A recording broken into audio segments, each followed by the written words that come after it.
presenting by Deep Music.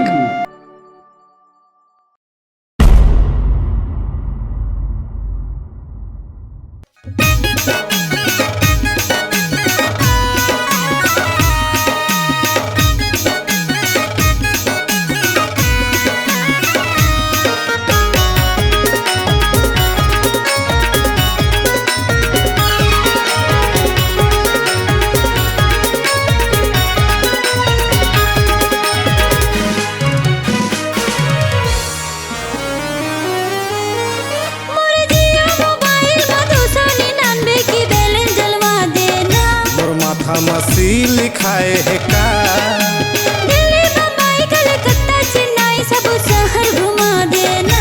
मोर माथा मसी लिखाए है का बैलेंस भर तो कहा था उसको नहीं कर सकस का। अच्छा सुन रे मौला चमो समझ खचका। अरे यार अरे सुन रे मौला खोचू समझ खचका।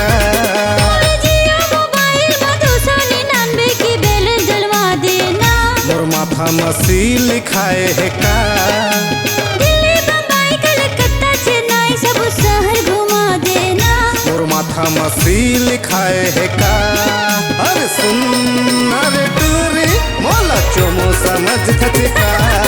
अरे सुन अरे मोटही मौला खोचू समझ खचका।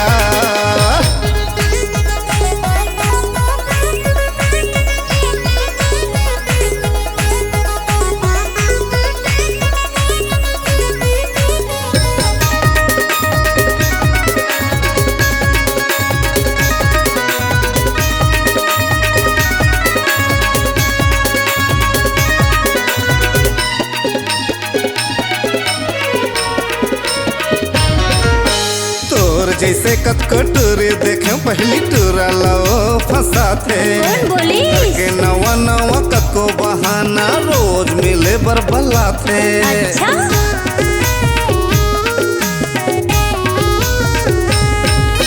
तोर जैसे कतको टूरे देखे पहली टूरा लो फंसा थे। करके नवा नवा कतको बहाना रोज मिले बरबला थे।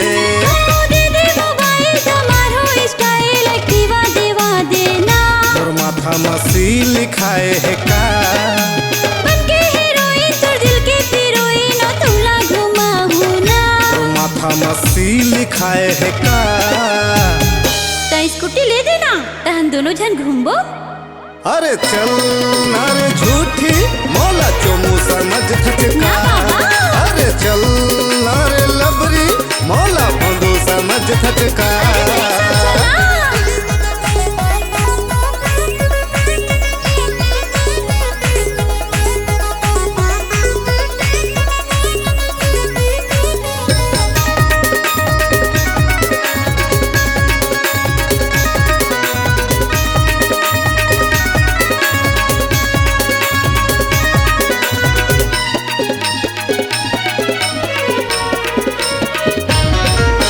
पढ़े लिखे में बीए करे हाँ इसने छन समझबे। ऐसे दुनिया के कानून सीखे बैठे हाँ अति ज्यादा छन करबे।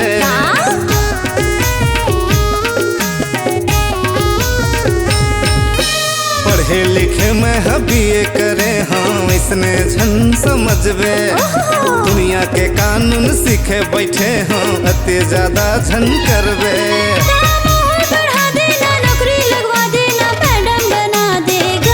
माथा मसी लिखाए है का लंदन घुमा देना पेरिस घुमा देना वीजा लगवा देगा।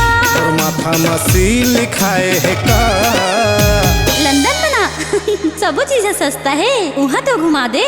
लिसन यू डॉफर मौला चोमू समझ खचका। और सुन अरे टूरी मौला बंधु समझ खचका।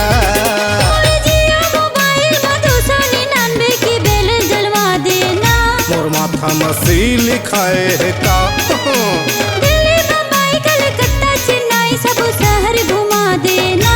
मोर माथा मसी लिखाए है का। अरे सुन अरे मोटही मौला चोमू समझ खचका।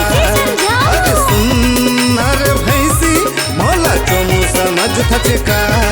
अरे सुन अरे धोंधो मोला खोजू समझ थचका। अरे सुन मोर बेबो मोला खोजू समझ थचका। सॉरी यार। नमस्कार दोस्तों, नए नए छत्तीसगढ़ी गाने सुनने और देखने के लिए हमारे दीप म्यूजिक चैनल को अभी सब्सक्राइब करें और बेल आइकॉन के बटन को क्लिक करें।